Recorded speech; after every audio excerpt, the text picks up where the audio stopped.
Hello students, आप सभी को मेरा प्रणाम। प्रोफेसर की क्लास में आप सभी का स्वागत है। स्टूडेंट्स, आज अनुवाद के 10 सेंटेंस लेकर आपके सामने उपस्थित हूँ। अनुवाद किस तरह से करना चाहिए और ऑलरेडी अनुवाद के जो सेंटेंसेस है वो वर्कबुक में क्या ऑलरेडी दे चुके हैं, और उन्हीं सेंटेंस को अगर आप पढ़ लेंगे तो मिड टर्म एग्जाम में और एनुअल एग्जाम में भी आपको हेल्प हो जाता है। तो इसीलिए आज आपके लिए, खास करके जो सेकेंड पीयूसी के हिंदी स्टूडेंट है उनके लिए ये ट्रांसलेशन पार्ट लेकर आपके सामने खड़ा हूँ। तो आइए स्टूडेंट्स, जो भी मेरे चैनल पर नए हैं आप सब्सक्राइब कर लीजिए। वीडियो अगर आपको अच्छा लगता है तो एक लाइक करिए और बेल आइकन की घंटी दबाइए और सारी नोटिफिकेशन आपको पहले क्या पहुंच जाएगी। तो आइए स्टूडेंट्स, आज ट्रांसलेशन भाग आपको समझाऊंगा और आप निरंतर क्या इन ट्रांसलेशन के जो छोटे छोटे सेंटेंस है उन्हीं सेंटेंस पर आप फोकस डालिए और गौर से क्या आप पढ़ लीजिए। जो लॉन्ग सेंटेंस होते हैं उन लॉन्ग सेंटेंस को आप छोड़ दीजिए।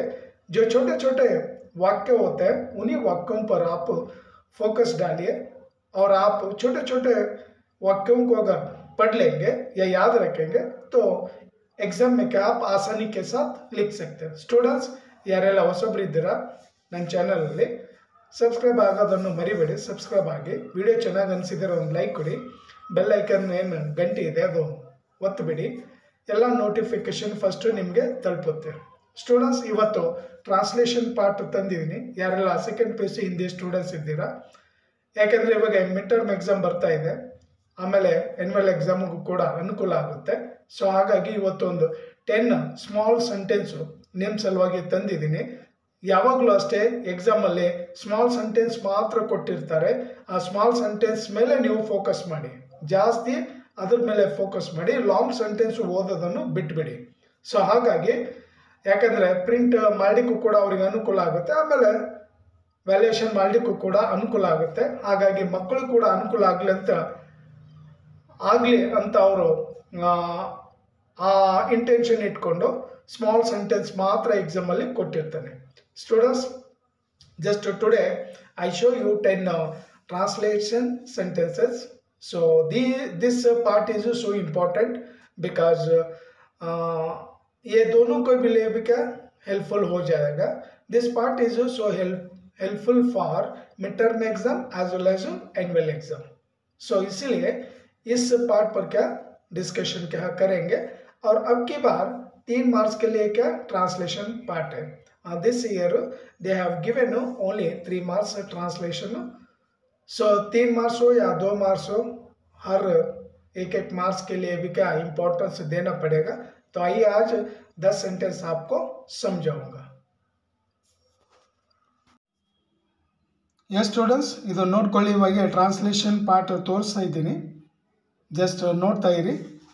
हिंदी में अनुवाद कीजिए। फर्स्ट सेंटेंस ಯಾವುದಿದೆ ನೋಡ್ಕೊಳ್ಳಿ।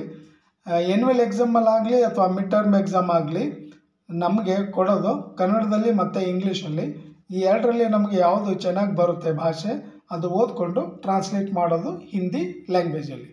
So just you say students, because these sentences are so small sentence and always we focus on only small sentences.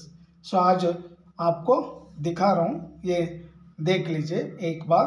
First I read these sentences. ನಾವು ಪರಸ್ಪರ ಪ್ರೀತಿಯಿಂದ ಬಾಳಬೇಕು। We have to live together with love.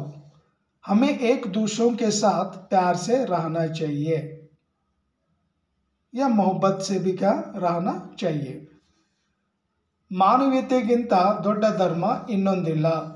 There is no religion as great as humanity. मानवता से महान कोई धर्म नहीं है, यानी मनुष्यत्व से बढ़कर कोई धर्म नहीं है। सो ನೋಡ್ಕೊಳ್ಳಿ ಸ್ಟೂಡೆಂಟ್ಸ್, ತುಂಬ ಇಂಪಾರ್ಟೆನ್ಸ್ ಸೆಂಟೆನ್ಸಸ್ ಇವೆ। थर्ड वन, ನಾನು ನಿನ್ನೆ ತಡವಾಗಿ ಬಂದಿದ್ದೆ.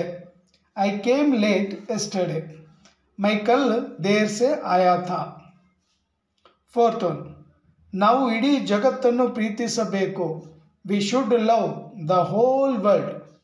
हमें सारी दुनिया से प्यार करना चाहिए. फिफ्थ वन, ನಾವು ಎಲ್ಲ ಭಾಷೆ ಜಾತಿ ಧರ್ಮಗಳನ್ನು ಗೌರವಿಸಬೇಕು. We should respect all language caste religion each other. हमें एक दूसरों की सभी भाषा जाति धर्म आदर करना चाहिए. तो इस तरह से स्टूडेंट हमें ट्रांसलेट करना है एनुअल एग्जाम में और मिड टर्म एग्जाम में. सो और एक बार ये सेंटेंसेस दिखा रहा हूँ, एक बार देख लीजिए, ನೋಡ್ಕೊಳ್ಳಿ ಸ್ಟೂಡೆಂಟ್ಸ್, ತುಂಬ ಇಂಪಾರ್ಟೆಂಟ್ ಇದೆ. ನೆಕ್ಸ್ಟ್ ಹಾಗೆ ಬನ್ನಿ, ಇನ್ನೊಂದು 5 ತೋರಿಸ್ತೀನಿ.